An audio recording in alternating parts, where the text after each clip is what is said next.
Right now he needs a way to make money. Offers him the old information post from So's branch. That branch is gone now and he wants Dawan to take over. But Dawan knows what that job involves, so he turns it down. He doesn't want to get into anything illegal. Then the cameraman calls. He says the information ledger is burning. Someone's trying to wipe private records. So he moved fast before they noticed. Chin was hiding with Kangi. For now he pulls back, planning to destroy every branch and the rest of his enemies soon. Next day Dawan heads to the hall he came because Safi told him to. He decides to wait outside but suddenly needs the bathroom. He goes into the school, almost walking into the women's restroom. He looks for the other one. But that's for girls too. He quickly backs out, confused that the same hallway has two girls' bathrooms. Then he realizes this is a mixed school. Just one with very few male students. A silver-haired girl takes interest in him. First he goes to the bathroom. And when he comes out the silver-haired girl asks if he's looking for Saiyan. Mention. Since she knows the name he was about to mention, she clearly knows where to find her. She leads him along while holding his arm. But instead of going straight there, they have fun taking pictures, going to the amusement park, enjoying themselves way too much, so much that he ends up walking while covering his crotch. They even stop by the library with private rooms. Meanwhile, Sehing keeps blowing up his phone with more than 13 calls, but he never answers. After that they head to a billiards place to play. Dawan still doesn't even know her name, and he has no idea why she's helping him. Then some guy starts harassing her. He's there with his group. She asks to save her again, just like before. She kicks the guy in the groin and he's about to lash out at her when Dawan steps in. He slides a kick into the guy's face. He has to fight anyway, because this matches one of his missions. Beat this criminal group and earn a random item. The big guy charges at Dawan, but Dawan fires back with a straight punch. Doesn't do much because the guy is huge, so he triggers a critical hit. The albino girl warns him someone's attacking from behind. Dawan ducks and moves into their blind spot. One guy snaps a pool cue and another comes in with a broken bottle, ready to stab Dan at the same time. Using weapon mastery, slips past the stab, grabs the cue, beats one of them down with smooth moves. These idiots brag like they're untouchable. They're part of the best of heaven. But Dawan uses the billiard balls to strike their vital spots and drops them. Honestly, it was pretty easy. Once it's over, he grabs the albino girl and gets out of there.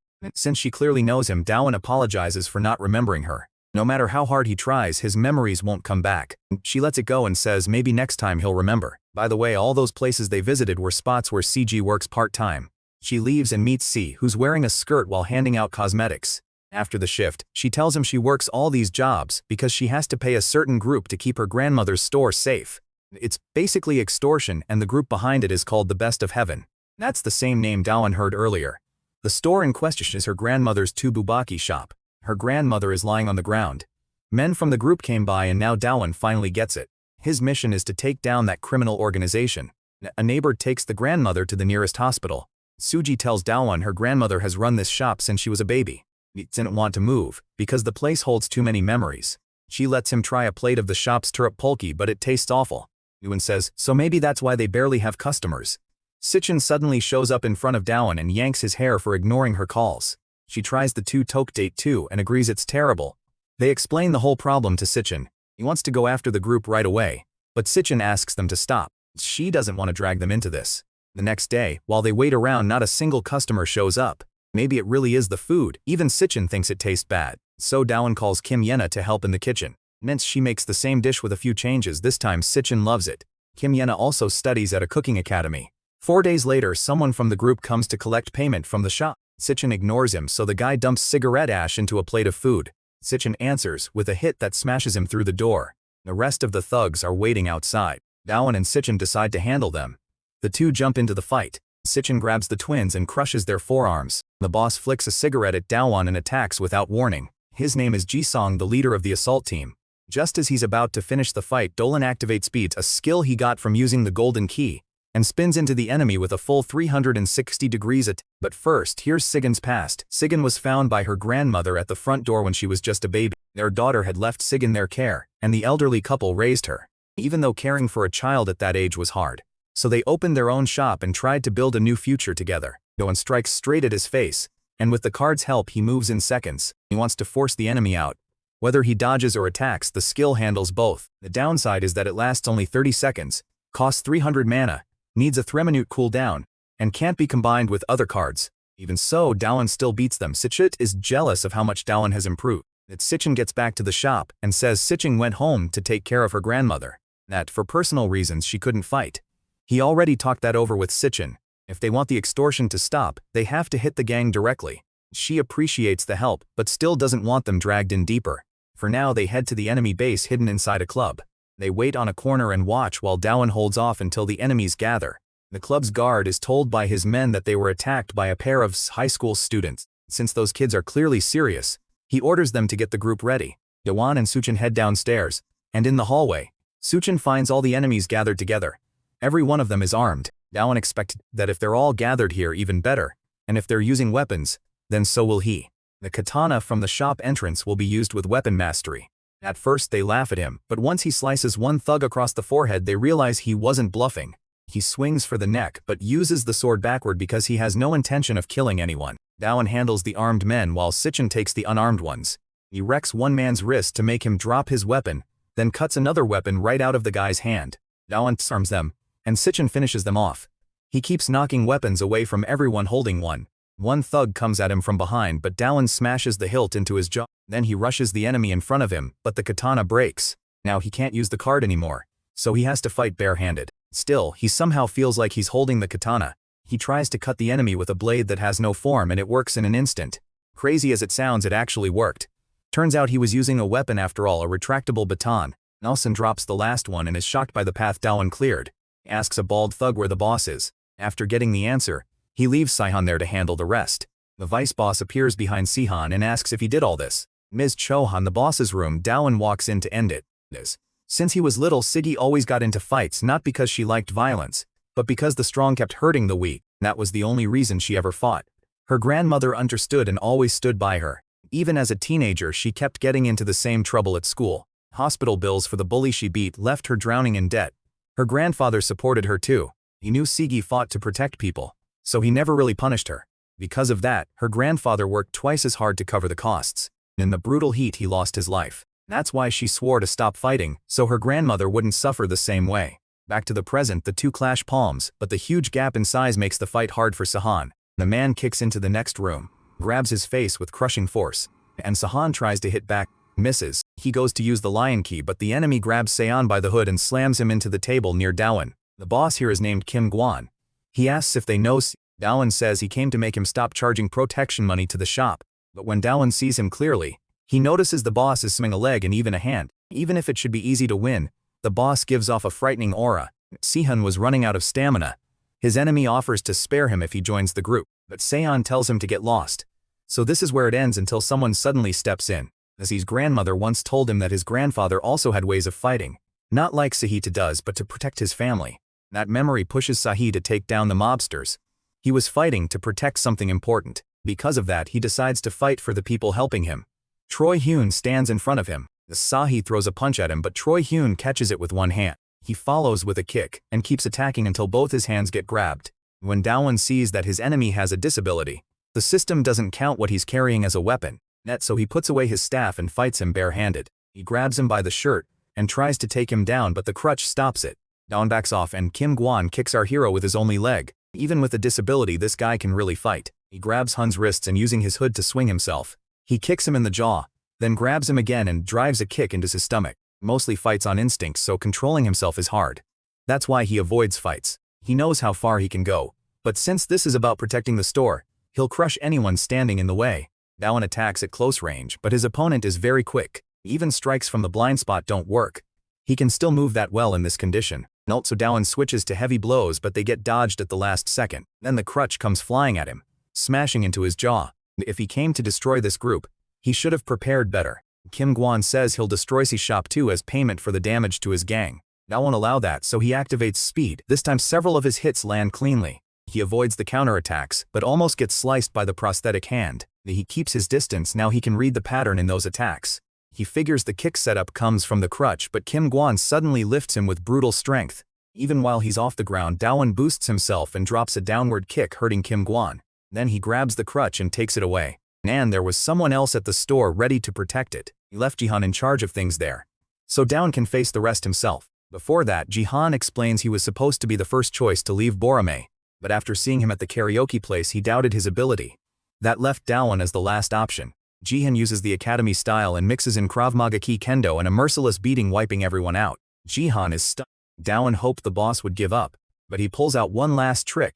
a hidden weapon. At first he thinks it's a fake gun, but if it's real, that changes everything. He tells the boss to let him live, though the man clearly wouldn't hesitate to kill. Once he realizes the threat is real, Dowan steps back. Still, if the boss fires, Dowan can hand proof to the police. He recorded the whole conversation, and even if the phone gets destroyed and his body disappears, his friends are recording live from another phone.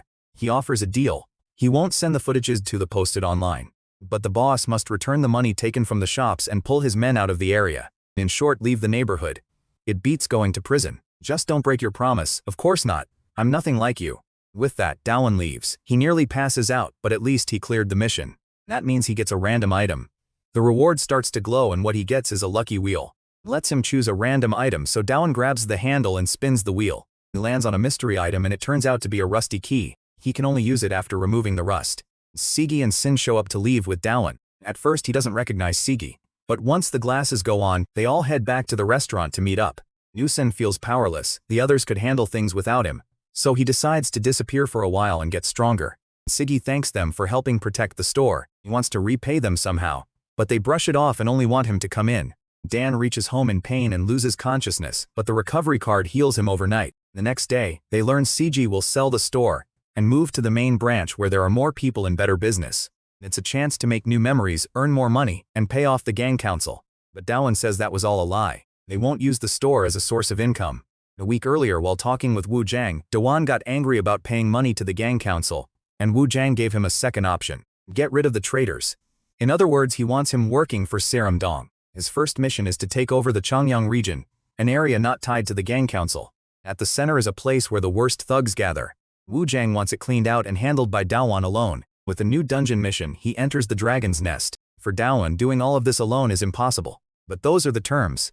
He won't just face the boss, he'll face the entire region. The reason they want that area cleared is because the people there have been pushing into Serum Dong's turf and causing trouble. He has only two choices: beat the traitors himself or find a way to make money and pay the gang council. It's 1:00 in the afternoon and the school is completely empty. Still, he finds a few thugs smoking in the bathroom. He asks where their leader is, but more guys pour out and surround Dar. He takes them all down easily without any trouble. Since they wouldn't answer, he had to do this.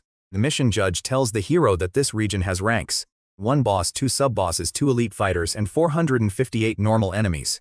One of them tells our hero they're just first years. Maybe the second years know where the boss is, but even the second years say nothing. The good news is that every enemy he beats keeps adding to his reward points, and if he defeats them all, those points will turn into hundreds of stat points. Next day, he takes down a few normal enemies in an alley. Each one drops in a single hit. He's already beaten 79 normal enemies. One of them asks who he is. The hero gives a fake name, and even the school he claims to attend is fake. Wants that message delivered to the boss. A few hours earlier, he spoke with Jae Young on the phone. She warned him that the enemies in that region are dangerous and the boss is named Yu Jirang Choi. Doing this alone will be rough. Even so, Dowan won't give up because he's strong. First though, they take a nap at the internet cafe to recover mana and health. Zhang's boss is angry because there's still no news about capturing our hero. Worst of all, just one person is tearing through them. One of the subordinates managed to snap a photo of the hero to learn more about who he is. Now, they just want him caught. That's why they send their strongest members to the internet cafe. But Dowan has already recovered his health and mana. Yun's members were involved in theft, pickpocketing, and extorting students. After that, let's get back to Dowan. Once he sees how many there are, he realizes doing this alone is getting hard. An elite enemy named Chai Chong tells Dowan to follow him quietly, so he gets pulled along into an elevator. Before they reach the boss's office, Dowan takes out the normal enemies, escapes through the stairs, and waits for the others to come through the door. He heads down to the bottom floor, and the elite fighter chases after him. The two seem evenly matched in striking power, but Dowan grabs the railing and lands a downward kick, taking out the first elite enemy. But more elite fighters come through the door. Others rush up from the stairs below and more normal enemies close in from above. It's too much for Dowan. He ends up badly hurt after defeating 2 elite enemies and 28 normal ones. His health and mana are almost empty. Chai Chong arrives on a motorcycle to get Dowan out. He has to hop on fast because the enemies have shown up on bikes too, with an elite fighter among them. Chi Chung tells him to hold on tight because things are about to get wild. The group chases them down. Chi Chung tries to lose them by weaving through traffic. Dowan uses condoms to block his enemy's vision and make them crash. 2 more enemies swing chains to stop them in one hit, but Chai Chong lifts the rear of the bike and sends even more motorcycles crashing. They rush into a dead-end alley, and since there's only one way out, the enemies scatter nails across the ground. But Chai Chong escapes through the second floor. What they don't realize is that the enemy bikes got punctured by the nails the hero dropped. That causes a huge crash behind them. Dawan and Chai Chung stop on a mountain. Chai came to help because he knew this would be dangerous. Why does he keep doing things like this? Even Dawan doesn't really know. Maybe it's because of the punishments to become stronger for justice or for his friends, even if he doesn't know yet. From now on he'll do what he wants. Hearing that, Chi Chung remembers those same words came from the previous representative before leaving Boram. As one last favor, Dawan asks Chai Chung to help find a new representative. It would only be temporary until he comes back. He also leaves his bike with Chai Chung. Next day, Dawan falls asleep on Chi Chung's lap, then wakes up and the two eat together. They're at Chai Chung's house. For now she lives alone because her parents are away. On top of that, she thanks him. He did a good job as representative. Back at Boram, Dongkwon falls asleep mid-con conversation from pure exhaustion. Even so, Chai Chung can't explain why he feels sad or what will happen when Boram's former representative comes back. Later, Dongkwon leaves Chi Chung's house and heads back to his apartment, but the door is already open. He steps inside and finds the place trashed. His first thought is to call the police until someone walks out of the bathroom. It's Chong Juryeong-cho's vice boss. You might wonder how he found Dongkwon's home. At the PC room, Dongkwon forgot to log out and his account had both his name and address. Now that he's here, he plans to drag Dongkwon to his boss. Then Dongkwon notices something on his desk. The family photo is gone. He asks Choi about it, but the guy plays dumb and says he doesn't remember. Dongkwon decides to help him remember with his fists, but the enemy reacts in time to block the attacks. The photo is actually in the boss's office. He kept it because it looked worthless, not knowing something was hidden inside the picture. Back in the fight, pens fly into Dongkwon's face and Choi attacks from behind. The two are evenly matched. Dongkwon forces him back until he falls onto the bed, then drives a kick into his stomach. Next, Dongkwon throws him into the next room, but his enemy turns it around, sending him into the bathroom. In that tight space, Choi uses the tub hose to choke Dongkwon, but Dongkwon twists the handle and releases hot water into his attacker's face. While the guy can't see, Dongkwon slams his head into the toilet. Then he asks one last time where the hideout is. After that, he storms into the boss's guard post by force. He demands the photo and Jurong Choi shows him the crumpled picture. On the back it says, "I hope our family always stays together." Then he tears the photo in half. At his limit, Dongkwon activates Booster and kicks Jurong Choi in the face. That only starts the real fight. Dongkwon treasures that photo because it reminds him of the time they spent together. They weren't always all in one place. Since his mother often had to travel overseas, he even feared his father might leave him too, but his dad was always kind. No matter where he went, he always took Dongkwon with him. Now all of that is just a memory. Dongkwon activates destructive blows, lifts his enemy up and hurls him onto the table. Juryeong Choi grabs him by the neck and pounds into Dongkwon, but Dongkwon won't back down. Neither will Juryeong Choi. He smashes Dongkwon's ribs, but enough talking, back to the fight. He catches Dongkwon by the leg and slams him hard. Yet Dongkwon keeps fighting from that bad position. He kicks at Choi's face, then triggers a critical blow that lands cleanly. But even that isn't enough. One hit was never going to beat him. The guy is built like a wall of muscle. The system reports that his representatives gathered information on Dongkwon, Boromi's representative. He figures Dongkwon was sent to clean up the region for stepping into Silem alone. While they think about how to shut him down, Dongkwon realizes his current strength isn't enough. He'll have to rely on the rusty key. Since he won Rust Remover in earlier fights, he clears the rust off the key. Its effect is simple, it raises his critical hit chance. He opens his skill window and inserts the key. Now his critical hit chance is 100%. Even if he throws a light punch, the critical damage becomes insane. The problem is his muscles can barely handle it. Still, he keeps going. He has 6 hits left to throw. Don Choi charges at Dongkwon, but one strike sends him flying. Now 5 this time. Choi gets serious. Their fists collide, but Don's critical blow hits twice as hard, shattering Choi's arm. Dongkwon follows with another shot to the head, then goes straight for the ribs.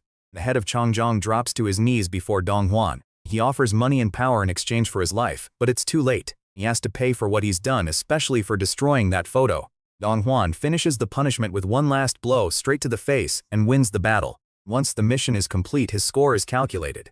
The bald man hands over the suitcase with the things stolen from Dongkwon's home and begs to be spared. He admits Dongkwon is too strong, but warns that the moment he walks out that door he'll be facing the entire school district. His score rises from 7,975, so his stats jump up a lot. That even gives him a new look. A few hours later, Jurong Choi wakes up. He wants to keep fighting, but in that condition it's impossible. He asks a guy with flashy hair where Dongkwon went and learns he's already gone. When Dongkwon stepped outside, he ran into that same person. At first, he thought it was another enemy, but the guy also belongs to the Council of Bullies. His name is Cho Songi, and he's from the Bullies' main headquarters. He came to check whether Dongkwon really finished cleaning up the area. The order was clear: no help allowed. Headquarters heard his friend stepped in, but it doesn't matter now. He's still passed, and from here on he'll work for headquarters. Onghorn tries to leave. He finds a pile of defeated regional fighters outside. Sanghi already handled the ones who got in his way. Now that he's here, he plans to take the items stolen from Silam, but he won't let Donghwan leave that easily either. He's ready to snap his neck if he turns against headquarters. Donghwan returns to his apartment and puts the family photo back in place. The next day, he's at school when Aaron shows up to invite him on a date. Not just the two of them though. Jihan and Min are coming too. This was Aaron's plan. Her friend was too shy to ask Jihan out, set it up to make things easier from a cafe. Students from the dance club spot them and realize the guy with them is Donghwan, the gaming nerd. 1/3 year from the dance club decides he wants both girls for himself.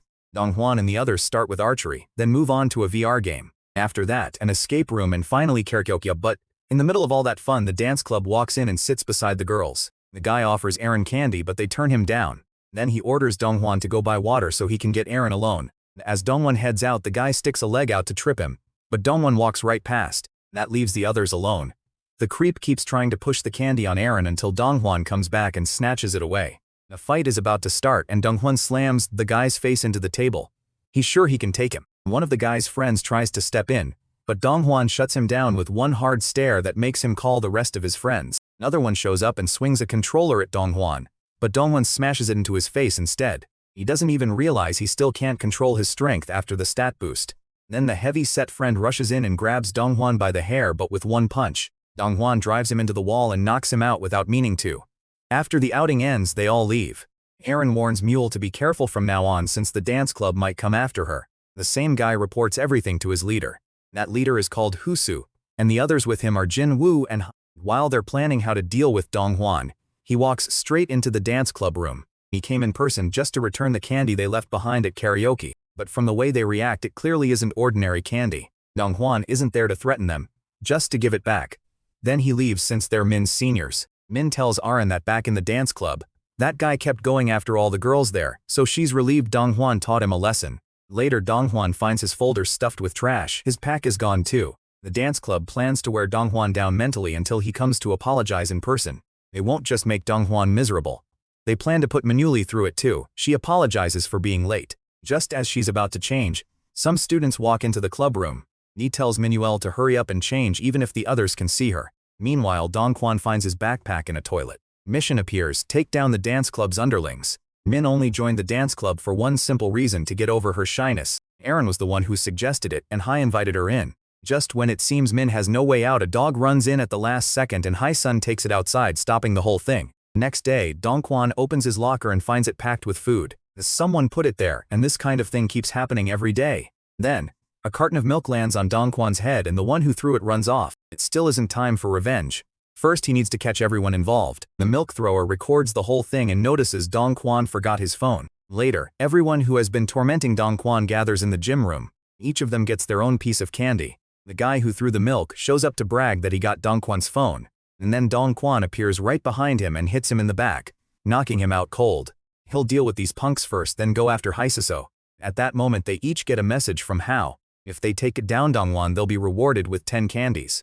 All of them rush at Donghwan. No need to drag out the details. Donghwan wins. A boy with glasses who happens to pass by warns him not to have to go or Haisen, saying he's dangerous. But knowing Donghwan, he's going anyway.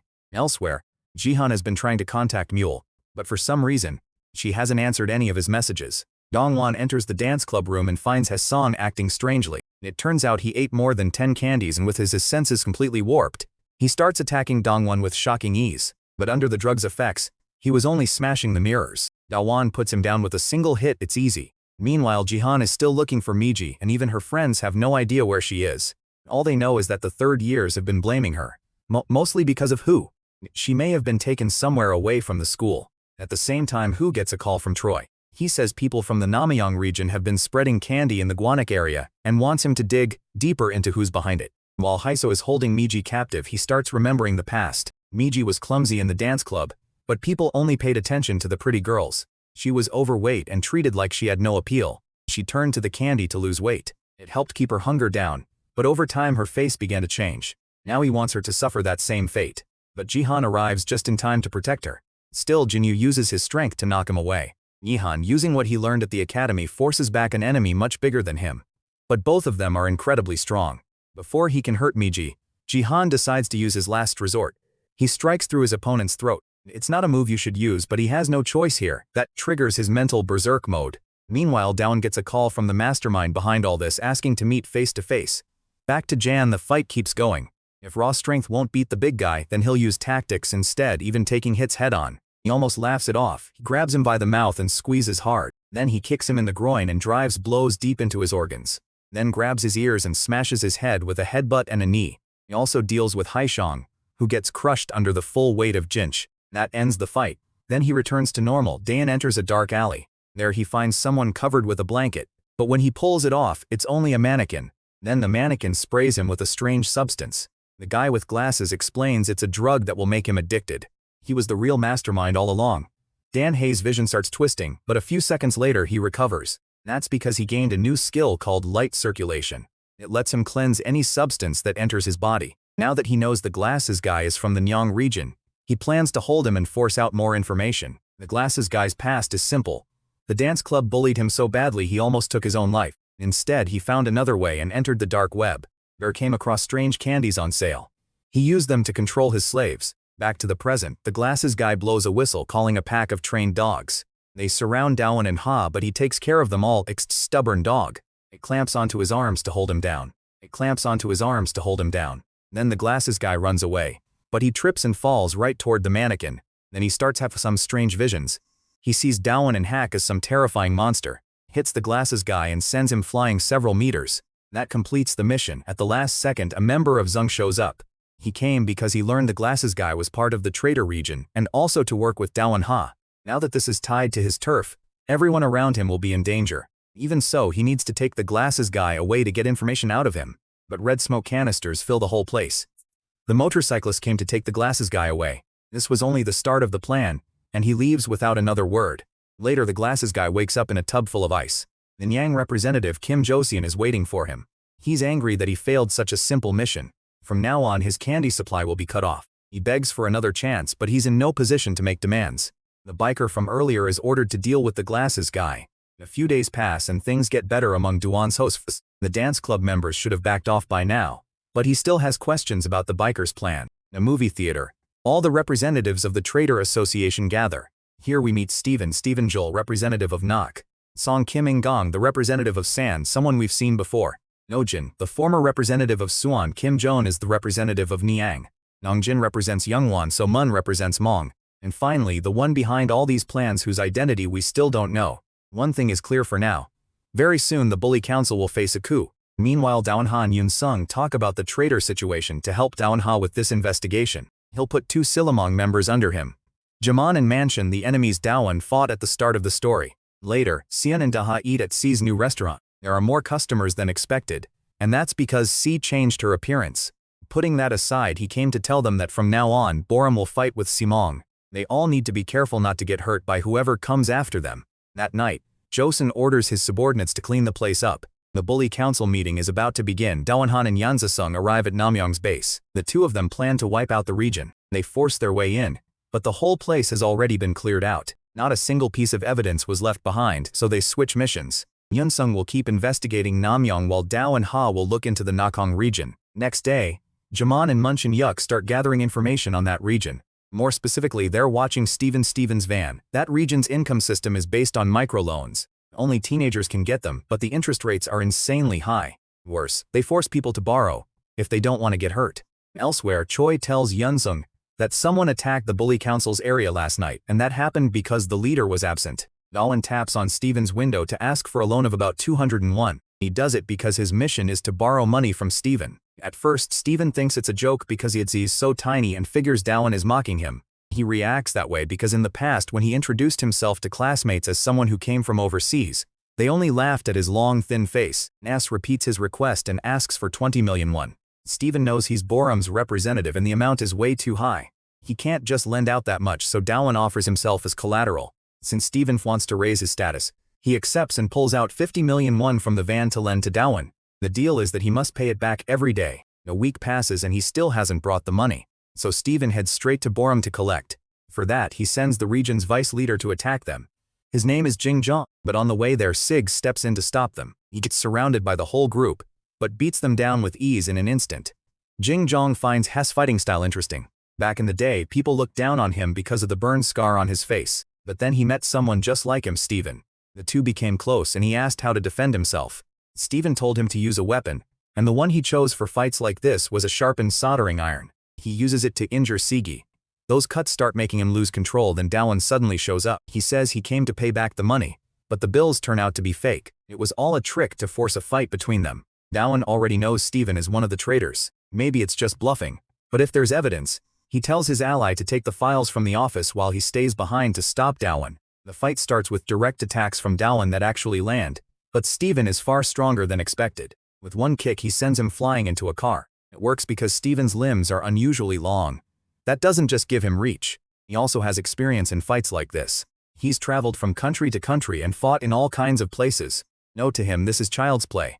Even so, Dawan won't lose just because he's smaller than Steven. He throws a downward kick, but Steven shuts it down easily. Then Dawan grabs onto a bar and tries to choke him, but when he sees it won't work, he lets go of the bar and shifts to a hold from that position. Back to CG's fight, he's in serious trouble. Since the weapon is sharp and hot, he can barely move properly. The burns and cuts are draining him, but in the final sighting exchange, he grabs the weapon with his bare hands and breaks it.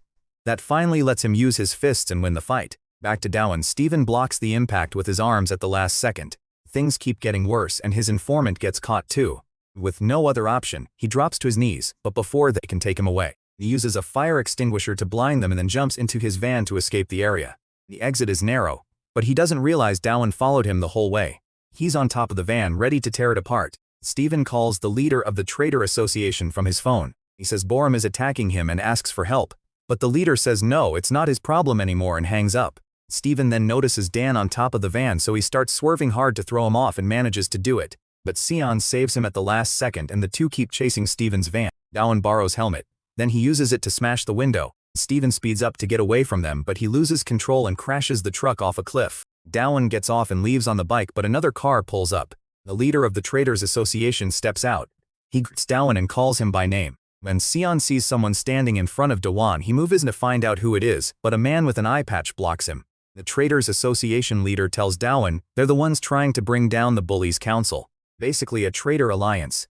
He hates the representatives who obey headquarters like dogs. He says he could kill Dawan right now, but Dawan is an exception because his father belonged to the Sun Shelter. He knows all about his father's work, though he only wanted to mention it for now. They'll meet again. He tries to stop them, but a bald man steps in. Then everyone including Steven gets in the car and leaves.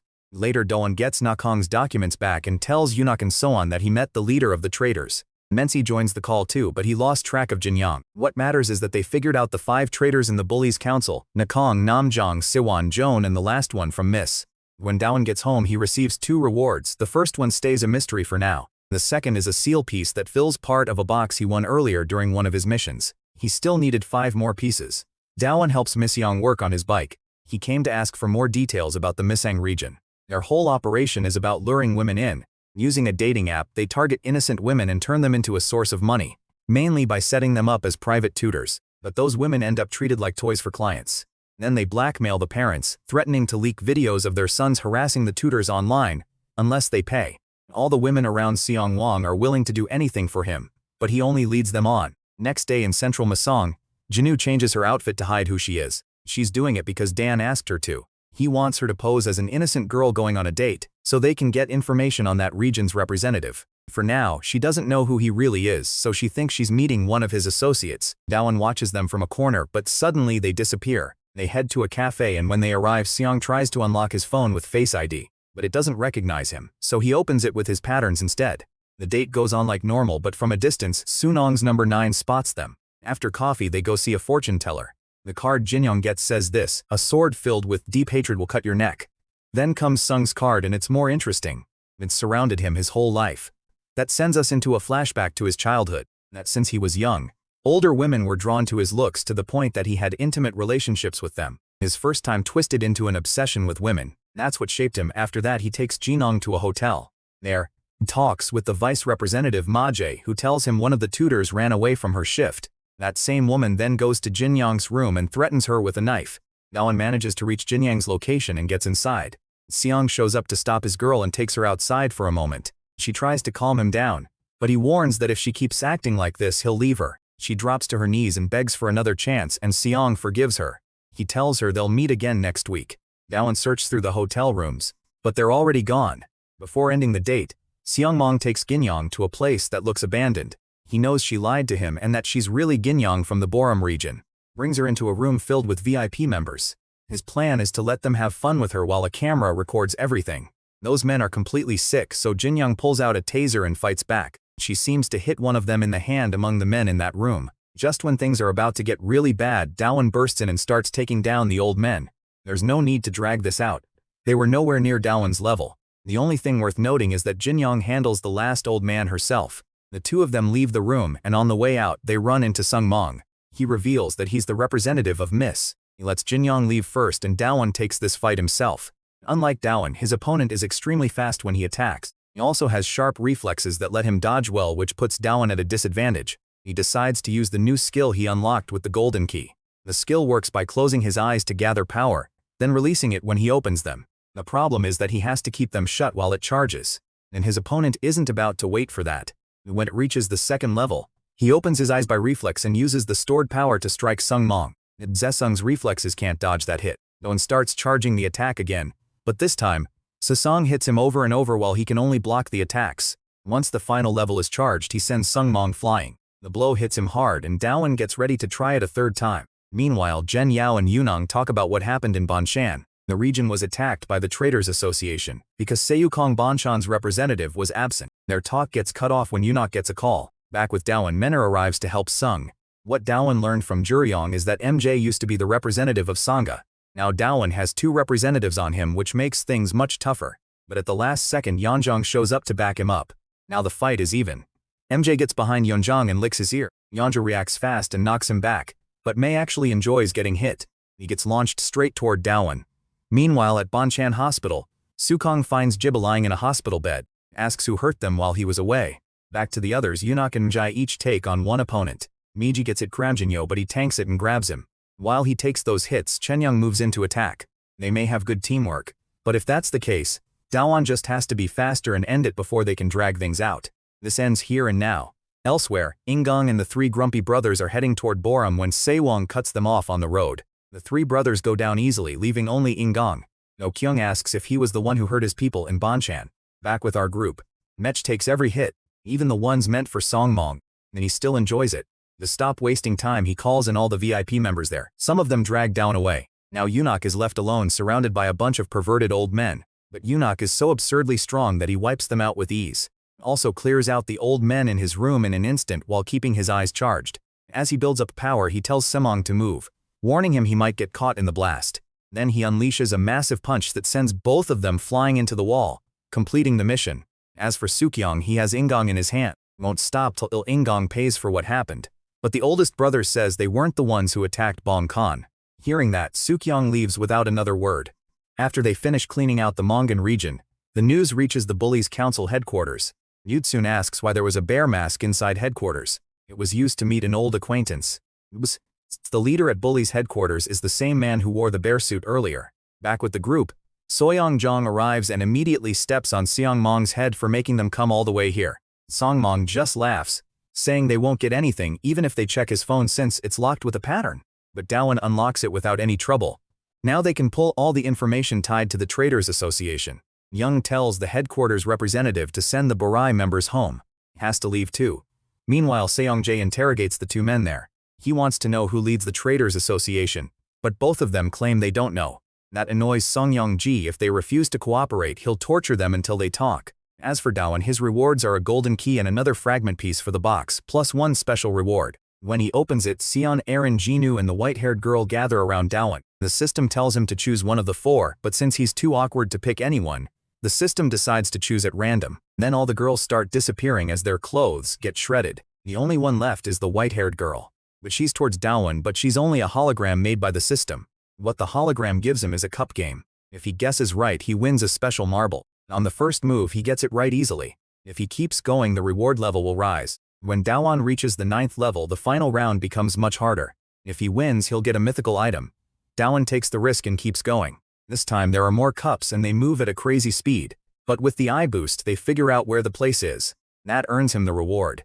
The next day the three of them are at the restaurant trying Sigi's new dish. Then someone suddenly walks in. It's Sukyung Banchan's representative. He came to ask if they were the ones who attacked Banchan. Sigi denies it, not believing a word they say. He grabs Daewon by the shirt, but Daewon doesn't back down to the threat. That really ticks Sukyung off. Still, when Daewon insists it wasn't them, he leaves but warns their fight will continue once he finds the real culprits. The next day, during gym class, Dean hears a classmate talking about a gambling house. He explains that only minors go there. The place has moved lately, so he doesn't know much more than that. Later that night, students from different schools gather at the gambling house. To get in, they have to leave their phones in a box. Inside the VIP room, a man tells the representative that the Thug Council is hunting the headquarters traitors, so they need to be careful. Junjin Jan's representative is meditating. With one move he makes several cuts. He's excited to see how good Daewon is with a sword. Meanwhile, back at school, this boy tries to take another student's suitcase full of gambling chips. But those guys show up just in time and Decoin helps him hide. He asks why he kept going there. It turns out a friend invited him to that place and he lost all his chips. To get more, he handed over his mother's bank account and still ended up losing everything. He keeps going because he has to pay off the debt he piled up. That night, everyone heads back to the gambling house. All these underage students are betting like crazy. After losing all his chips, one of them decides the games are rigged. He pulls a knife on an employee and demands his money back. But the gambling house's deputy manager Joseph takes the knife away. He won't let someone spread baseless rumors that could hurt the business if the kid keeps this up. Joseph says take serious action, then Daewon cuts in. He drops a suitcase on the table and tells Joseph he's betting everything. It's part of a mission. Since he doesn't know the games, he asks them to teach him the easiest one. The game he's shown is simple. Find the one colored card among a bunch of white ones, pick the colored card and you win. To calm customers who think it's a scam, Joseph covers his eyes so he can't see which card he gets. Even so, he could still tell because the colored card feels different. Daewon decides to do the same. On the first try Joseph will white card, he got too cocky. Then Daewon picks his card and gets the colored one. He only pulls it off because the white-haired hologram helps him cheat the game. Daewon only bet 2 chips. In the next game all the players bet on a snail race. The white-haired hologram tells Daewon the second snail will win. After that we move to the next day once again. Daewon goes to the gambling house. This time the game is basically an execution. One of the ropes is linked to a guillotine, and people bet on which one it is. This round uses a human arm and it belongs to the boy who lost everything. Joseph promised to erase his debt if he took part in one of the games. Right before they cut the first rope, Daewon activates the booster. The first 3 ropes aren't connected. With only 2 left, Daewon steps in and cuts one of them. The 5th rope, which wasn't linked to the guillotine, now leaves the boy's arm safe thanks to the white-haired girl. Meanwhile, Joan's representative cuts off one of a VIP player's fingers. He throws him out for losing the bet. Joseph tells the representative that Daewon from Borum is there. For now he doesn't know what Daewon is planning, but it can't be good. Daewon keeps gambling until the white-haired girl tells him her job is done and fades away. Then a worker invites him to a VIP-only game. Dak and Paul agrees, guessing Joe's representative is there. The gambling house starts shutting down, but a hooded man stays behind. As Joseph goes down to close the gambling house, he admits he was the one who attacked Banchan's region. When he enters, that same hooded man is surrounded by guards. He reveals himself as Sukyung Young, Banchan's representative, and asks if they were behind the attack on his region. When Deco enters the VIP room, he comes face to face with Eun's representative. But before that, we learn Daewon had first gone to Sipong Jong's office. He wanted help ambushing Joan's region, and he had a reason to ask. They were the ones who attacked Bong Chan. Sipong Jong tells everyone he'll destroy them right here. One guard mocks his height, but Sipong Jong drops him with a single hit. Then everyone attacks at once, and with monster skill he sends them all flying. One of the female workers tries to strike from behind, but he kisses her too. Now Joseph is the only one left. On Daewon's side, he's stuck in a not-so-special talk about the betting in this place. Then Jun suddenly attacks with his sword. They're betting their lives on this game. Daki Shore draws his sword and activates weapon mastery. Moves first, so he won't let his opponent take control, driving his blades straight down. Their swords crash hard. We get a glimpse of Jun's childhood. Everyone saw him as a kendo genius. One rival couldn't accept losing, so he challenged Junjin to a duel with real swords. When the test fight began, Junjin didn't block the attack. He liked the feeling too much. Even while injured, he wanted the fight to keep going. Back in the present, Junjin forces Dakishore backward with savage attacks at a speed that barely makes sense. He shifts his strike to slash at Dakishore's neck, but Dakishore barely blocks it and tries to end in one blow. But Junjin takes the cut, aimed at his neck on purpose. He was waiting for Dakishore to get stuck so he could slice him down, but Dakishore uses the booster and attacks from behind. They trade slashes and crash into the next room. Dakishore tells him to fight at full power. Munjin wants the same and to push him into despair. He says he sent his men after Sean. Their leader plans to take advantage of her once she's captured, but Daiki Shore is relieved. As long as those enemies have weapons, it actually helps. Right now he's sharing weapon mastery with her. It works through a skill called Seal of Probation, which lets him pass his abilities to another person. Since the most vulnerable in the group, he chose her. Using her rope, Xian attacks one of the enemies. She feels something strange, like she suddenly knows she can beat them. Used that seal, he had to connect with her through his lips. For a second he thought that meant kissing her on the mouth, but after a small stumble, he ends up kissing not on the lips but on the neck. Then all the enemies rush Xian and she becomes shockingly skilled with the jump rope. So good even they can't believe it. She takes most of them down in no time, and even when they're bigger than her, she handles them easily. But the eyebrowless guy is still standing. Using his knife he cuts the rope, canceling the weapon skill. The strength she had starts fading, but before he can stab her she slaps him across the face. That simple hit lands as a critical strike, taking down her enemy and ending the fight. Shokyong Jang meanwhile is having a rough time. But when he remembers his people he gets back up. Now he isn't fighting for revenge, he's fighting to release his rage. What he learned while he was gone wasn't how to win but how to destroy. That training came from his grandfather. People may have looked down on him for being short, but his grandfather was nothing like that. He wasn't just some normal old man. He might be old but his fighting spirit never dies. He explains that their family line was born with powerful muscle genes, but Sekyong Jang never trained that gift and just relied on natural talent. So from then on he filled him with skills that would turn him into someone else. With a single blow Sekyong Young sends Joseph flying. Joseph may be strong, but what if the direction of every attack keeps changing? Could he block all that? Every strike twists its path. Tired of this, Seky Young grabs his shoulder and squeezes hard.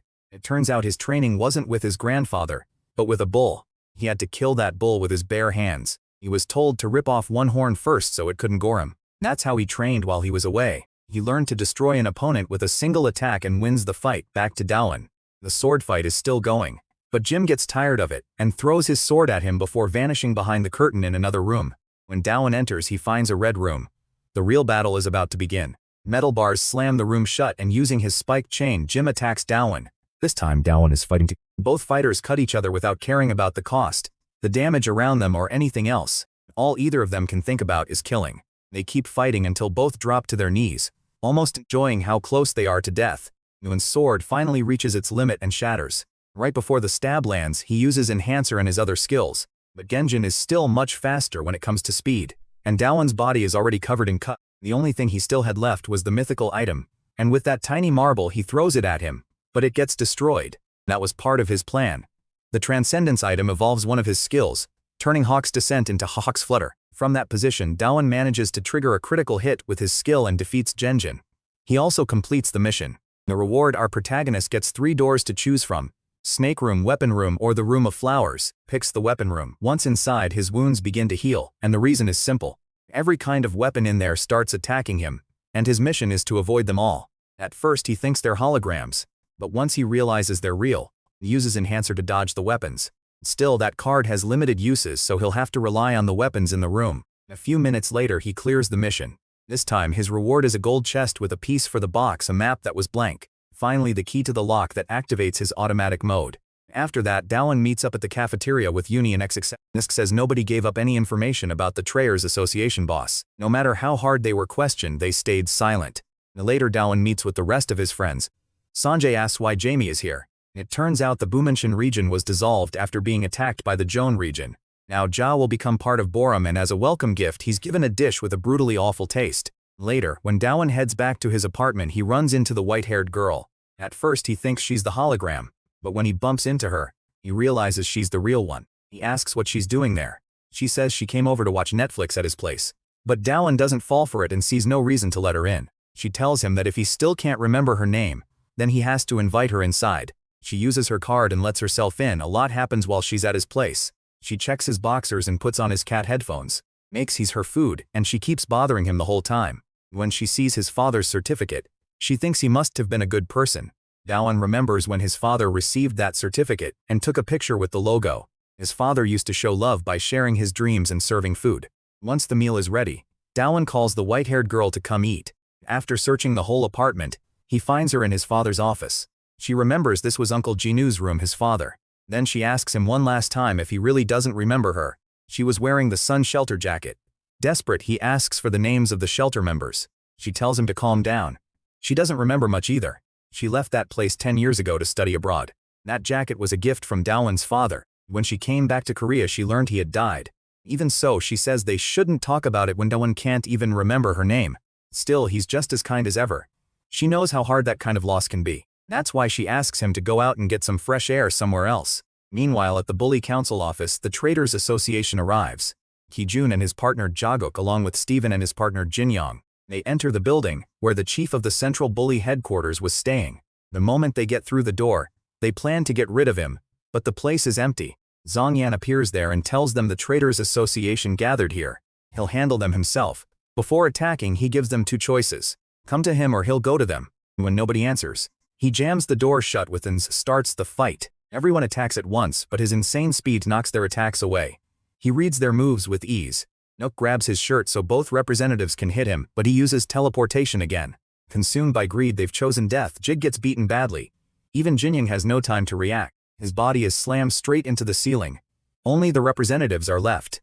Dawon and the white-haired girl climb a mountain to watch the stars. She asks why he can remember some things, then bites his nipple out of frustration. Putting that aside, she can't believe he forgot a cute girl like her. That sparks a small memory in Dawon, a blurry image of her. Meanwhile, at the Nyang headquarters elsewhere in the city, the motorcyclist asks the representative how they plan to stop Baram from attacking, now that the other regions have been captured. Ho-sung says the other representatives are pathetic. He's on a whole different level and won't let anyone block his goals. Dawon's end is coming soon. A flashback takes us to the sun shelter where the white-haired girl, still a child, is drawing. Dawon's father was the one taking care of her there. He shows up to call his father and tell him to come get his food. When she first sees Dawon, the white-haired girl thinks he looks silly. Back in the present, Dawon keeps asking what kind of relationship they had. She jokes that they were married, but she's only teasing. The two of them head to an old shop, and the white-haired girl asks him to play an arcade game. As for Sean, the representatives are hanging upside down. They still try to attack him like that. They throw hit after hit, but none of them land until one finally does. It doesn't affect him at all. He teleports behind them and takes down Kang with one blow, leaving only Steven. Steven gives up and offers to become his spy inside the Traders Association. But once someone betrays others, they'll do it again and again. He kills Steven and the rest. Meanwhile, Dawon and the white-haired girl keep playing. After winning, Dawon checks the top scrace. That pulls him back to a childhood memory of playing there with the white-haired girl. Back then, Dawon told her to put her name in the game. The moment he says her name, he finally remembers her in the present. But then she disappears, and it turns out the motorcyclist took her and drugged her. He demands he come alone to Lank with no help, or the white-haired girl will suffer. Dawon activates its accelerator and refuses to let him get away. We get another memory from Dawon's childhood. He sees a girl running from someone, a big bald man. Just as the man is about to take her, Dawon grabs her and runs off fast. Back in the present, the motorcyclist threatens to inject her with a serum that could kill her if she moves.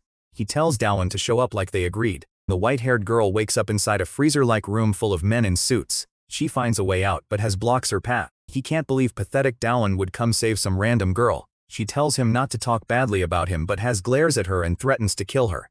The men in suits try to calm her down by drugging her with a strange serum. Dawon reaches the Nanyang region. All the men in suits move to deal with him. The system tells him to defeat the enemies. If they don't return the white-haired girl, he'll have to find her himself. The other enemies try to grab him, but he avoids them with Hawk's spin. HJS finds the annoying and kicks an NP. Says Don should remember whose territory this is. He doesn't want to waste any more time, so he'll finish him right here. Dawon first asks where the white-haired girl is. He says he got rid of her, and an angry Dawon throws the first punch. Meanwhile, the white-haired girl tries to get out, but suddenly her body starts feeling strange. The whole substance had already been injected into her. Back to the fight, Dawon doesn't want to keep wasting time. He suddenly steps back and blocks the attacks with his shin. Goes for an axe kick, but H uses an enhanced kick to smash NP in the jaw. From that same motion, he brings down another kick. Even at his limit, he still tries to keep going, but he gets hit in the stomach and crashed into the capsules. He loses consciousness, and they lock him inside after that kick. Now he's chained up, so his only option is to rely on the lock. He just needs a little more time to save the white-haired girl. A dark aura wraps around Dawon's body, and the whole place starts shaking until his eyes show that automatic mode is turned on. Dawon breaks out of the chains and starts hunting for his enemies. The ones on the first floor run into him, and using the chains he takes those two down. More workers come out and notice Dawon is already on the roof. The chain in his fists, he quickly crushes them. He uses the area around him to make the fight easier. With the chains he knocks everyone out. Now it's time to head upstairs.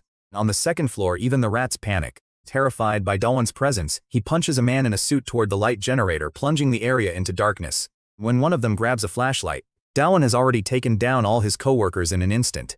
Just as he's about to finish him, he suddenly gets dizzy. That's because of a deadly poison in the air.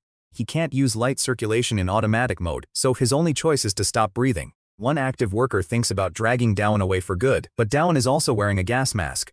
So the worker gets blasted into the ceiling by a sharp strike. Only one enemy remains. Rips off the last man's gas mask and leaves him to die. Only the third floor was left. Inside Dafana's mind, he appears in a familiar place, the Sun Refuge. There he sees his father step out, but it's only a memory hologram. Dawan has been taken back to the day of his father's accident, so he follows him. Meanwhile, automatic, he finds the white-haired girl and grabs her by the shirt. The system marks her as an enemy, but something stops him. She isn't the target. The real enemies are these two men with chainsaws. He takes them down with ease, then carries the white-haired girl in his arms.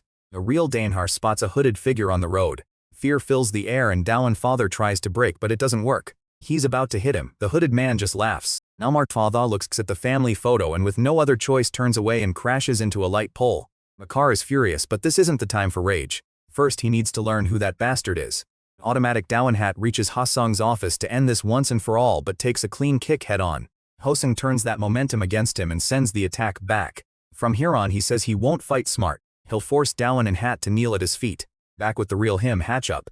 He finally sees the bastard's face, but first Hosung's childhood. When he was 9, a man with ordinary ability data called him son and Hosung even called him dad. He also had a younger brother who wasn't related by blood, but he treated him like family. His father told Hosung that reading the newspaper would make him a powerful man.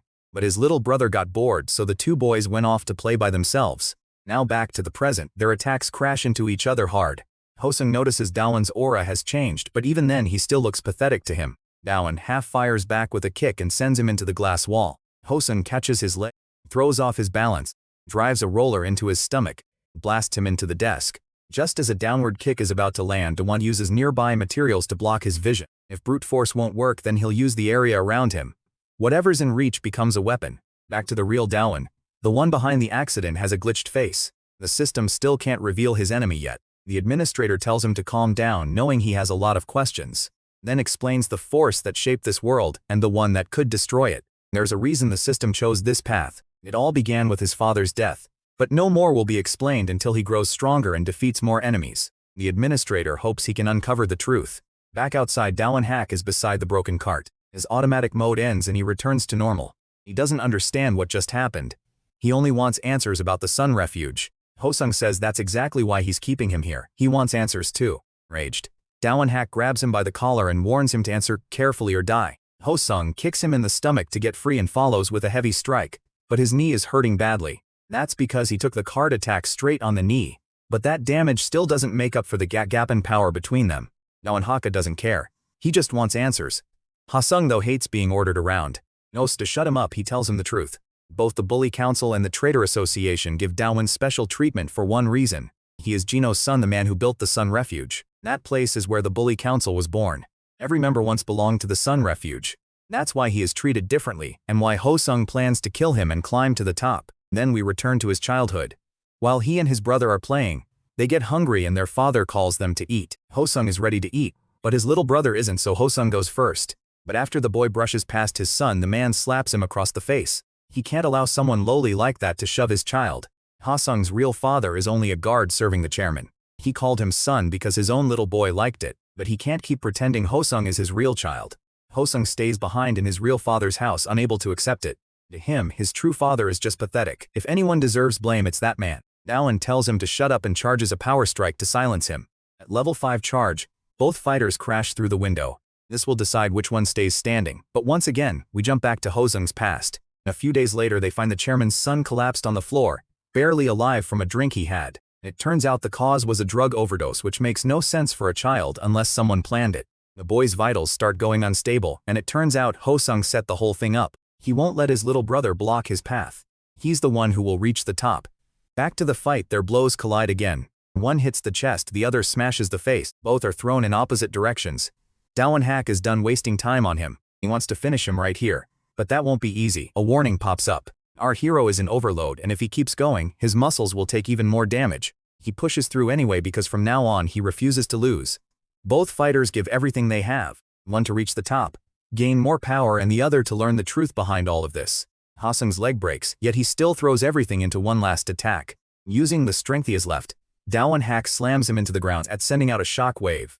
Hosung is finished and the mission is complete. And memories from automatic mode make Daewon remember the white-haired girl and where he left her. He asks Hosung if he drugged her but gets no answer. Meanwhile, she's writhing in terrible pain when Daewon appears to save her. He wants to take her to a hospital, but he's already hit his limit and can't go on, so the system is forced to stop him. One last time we return to Hosung's memory. The police identify the culprit through DNA. At first Hosung thinks he'll be arrested, but his father turns himself in. The truth coming out would cause too much trouble. As a father, this is the only thing he can do. He blames himself for not giving his son the life he wanted. Instead of crying, Hosung fights back a laugh, because this was his plan from the start to reach the top. In the present, Hosung tries to stand again, and the motorcyclist shows up at the last second. Hosung asks why he came only now. The rider calls him insignificant and says he's not worth saving. Then he injects him with the very drug Hosung created, because he knows Hosung planned to betray the association once he became head of the council. And from the beginning, the motorcyclist was working for the association. Every representative involved was just a pawn in a bigger plan. Elsewhere, the white-haired girl wakes up. She's alive thanks to the flow of light Daewon shared right before he collapsed. Seeing Daewon's condition, she can't believe he ended up like this for her. Now it's her turn to save him. He wakes up on a cart, asks if she moved him all by herself. She says yes, she's covered him with a sun refuge jacket. When he sees the logo, Hosung's words start echoing in his mind. To calm him down, the albino girl hugs him and thanks him. If he hadn't come, they would have done awful things to her. She promises she'll always be there when he needs her and he smiles. Then suddenly the cart tips over. It's too heavy and Daewon can't stop it because it's moving too fast. A moment later, both of them fall off a cliff. Meanwhile, at the Bully Council headquarters, Sean shows up with donuts to celebrate catching the traitor representatives. But the place is empty, so he shuts the door and behind it is a hood with the Sun Refuge logo. Then we get a short flashback. Daewon's father is in his car when a little girl, the white-haired girl, jumps in and begs him to drive. Now, some people are chasing her, and at the Sun Refuge she explains that her parents won't let her draw because they only want her to study to her. Drawing is the best thing in the world. His son tells her to come draw there whenever she visits. Back in the present, Daewon jumps free before the cart is destroyed. Asks the white-haired girl if she's okay, but she just freezes while holding his hand. That brings back the moment when they were running from the bald man, and Daewon told her to hold his hand tight. They had stopped on a mountain to rest, and Daewon asked who that bald person was. She said he was her English teacher. In the present, she tells Dawn her family was always strict. She left the country. After 10 years, she came back to Korea on her own, giving up half her studies. Instead of scolding her, he thinks it's amazing. He told her the same thing as a child, because even then she fought for what she wanted. That's when she made up her mind. She wants him to become her husband. The Dan that comes out of nowhere. He says that was 10 years ago and only a one-sided promise. She tries to show him the marriage paper, but instead gets a kiss, just a little one, so next time they meet, they'll remember this moment.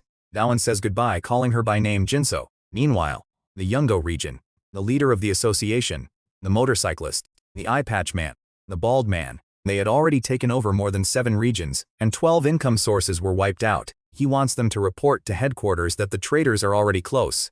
A few days later, when Darren comes back and leaves school, all the girls had gathered around him. He just wanted to go home, but there was a simple reason they were all there. The albino girl invited him to the amusement park. Erin came too to have fun. She just had to stay away from loud noises. Seong, on the other hand, was dragged there. What happens next is not that important. The girls change into uniforms. They ride a tall tower and Seong shows she's scared of heights. Mission pops up in front of Daewon, but he misses it as he gets off the tower. After that ride, they take some pictures. Then they go on a roller coaster, enter a haunted house, start eating, ride a boat slide. The mission shows up again, but he still doesn't see it. The girls end up soaked by the water. Daewon gets drenched too, so he shrinks his muscles. Then he suddenly hears someone scream. It was CJ, a member of headquarters. That earlier missions pops up again. This time he has to defeat CJ, an almost impossible task. But there were other options. He could clear it by taking CJ's churro. Daewon puts on a mask to hide who he is and tries to buy it first, thinking this would be easy, but Sanjay refuses to sell it because it's his. No. So with other choice, Daewon tries to take it. He attacks from the blind spot, but it doesn't work. And Sanjay moves at insane speed, just having fun while dodging everything. Then Daewon uses a booster, but Sanjay shifts away fast and makes him trip. No matter how hard he tried to grab that churro, it was useless. Tosses the mask aside and tries to snatch it without Sanjay noticing, but Sanjay dodges it in one move. When he goes to eat the sugar, he notices it fell into a puddle that really ticks him off, and Daewon feels a heavy pressure. The next second, he's sent flying into the railings. No, Sunanjae didn't mean to use that much force and ask if he's okay, but that doesn't matter. Dawan got the churro and runs off as fast as he can. Sunanjae is left crying when a girl named Kim Jong-wol, another headquarters affiliate, tells him it's time to head back because they need to talk about their plans. That day was getting close. Still, who was that person from earlier? Namjae says it was just one of King Octopus's subordinates, though deep down he already knew it was Dawan. That night the girls worry about Dawan, but it was already time for the festival. The girls start getting grabbed by the ride's tentacles, but it's all just part of the entertainment. As for Dawan, he's worn out, but at least he cleared the mission. His reward is a golden candlestick. When its candle is lit, it makes the blank map he carries reveal the exact details of what's inside. The most important thing on it is the tower. Message urges him to go there and Dawan agrees, then gets sent to a meadow. Behind him stood the tower from the map. Its purpose is for Dawan to clear it and greatly boost his stats. Some heads at the entrance warn him that if he goes in there's no turning back, and if he fails his stats drop to level 1. He has about 70 hours to think it over, and then he's sent back home. Meanwhile, Yunok gives the leader of headquarters the evidence he found on the traitors. There was still more to investigate, and just as he was about to leave, he was handed a gift for Yunok's sister. He accepts it and thanks them. Then runs into Sukchanjae on the way out. Such gives him a USB drive with all the information related to Sikh of Boram. Asks him to put it in his pocket. And then Chungul suddenly appears. She came to say that the day was almost here. The day the former representatives of the Council of Bullies return. They weren't around because they had been locked up. They're seen as the Council's main force, but they're also complete loose cannons. If they came back, everything inside the Council of Bullies would change. Or rather, a bloody storm would begin. Dawan finishes 4 pieces of the box, he only had 2 left.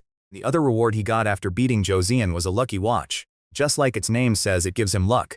There were only 40 hours left before the tower mission started. And the next morning, all the Boram members gather. Neeson tells them the former representatives are about to return. That's bad, because those 4 don't care about rules and are always looking for a fight. They may attack. That means they would have to take them down. But with Borami's current strength, that's impossible. At a time like this, where was Sihan? It turns out that all these months he's been training underwater in a pool. Thanks to a recommendation from Yan, that way he could build the body he always wanted. Nan helps because he knows Sihan wants to get stronger and stop being Bora's weakest member. The coach tells Chi this isn't the time to talk. Needs to get back into the pool. Elsewhere, Sukyong returns to his grandfather to train him and make him stronger. But this time it won't be against a bull. It'll be something even more savage than that. Meanwhile, at the restaurant, Sohan is shocked by CG's fighting style. CG came to offer him something, and I think he's going to train him. Meanwhile, Dawan is ready to learn the truth. While Aaron and her friend walk by, they spot Dawan on the rooftop and watch him vanish right in front of them. Dawan is sent back to the tower. He's warned one last time that he'll face very dangerous enemies inside, but he already knows that. That's exactly why he's going in to get stronger. Before this first season ends, we see someone from the Council of Bullies claim he was the one who killed while holding the hood of Dawan father. This new chapter starts with Hunan asking Sian about Dawan. She hasn't been able to reach him for days and thinks he's avoiding her, so she says to figure it out herself. Hanjin grabs her backpack and drags her toward the internet cafe where Aaron worked. They ask if she knows anything about Dawan, but she doesn't know either. She hasn't seen him at school lately, maybe he's just acting tough. Then some gaming nerds try to flirt and get their numbers, but Suin shuts them down hard so they back off. Nan remembers that the last time she saw Dawan, he said he had something to do. She wants that passed on to the others, and they all start asking about him, so no one worries. Aaron tries calling him too, but he still doesn't answer. She doesn't know where he went because he never told her the place. Elsewhere, at the juvenile detention center where the youngest prisoners were kept, Seon Jae was handing out tofu. He brought it for the representatives who were about to be released.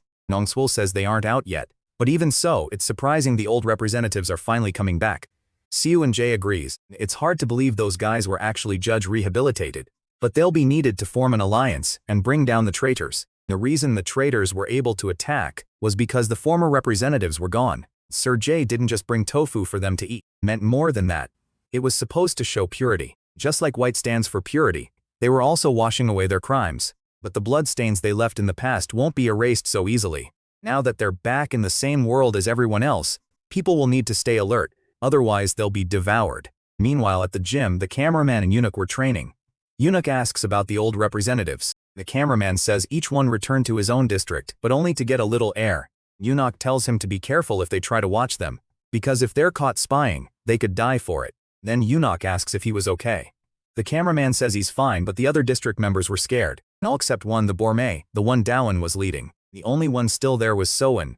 The rest of her group had disappeared. Leaving his post at a time like this was worrying. On the other hand, Soen had called Dawan several times, but he never answered. She wanted to know where he was. As for Dawan, who was inside the tower, he was completely exhausted.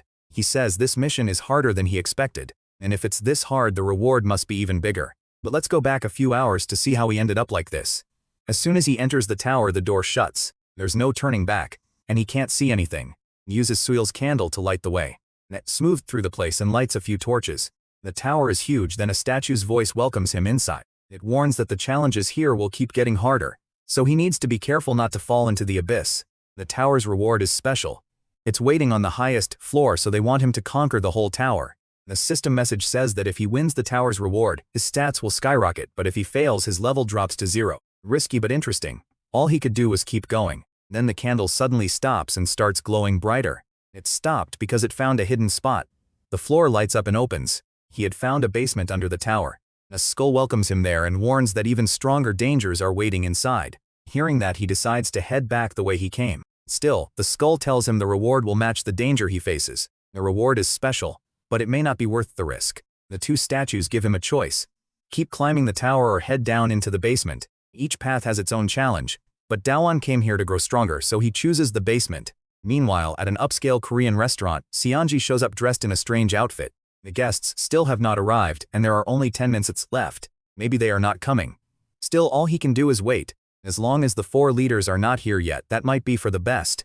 At least there will be no trouble.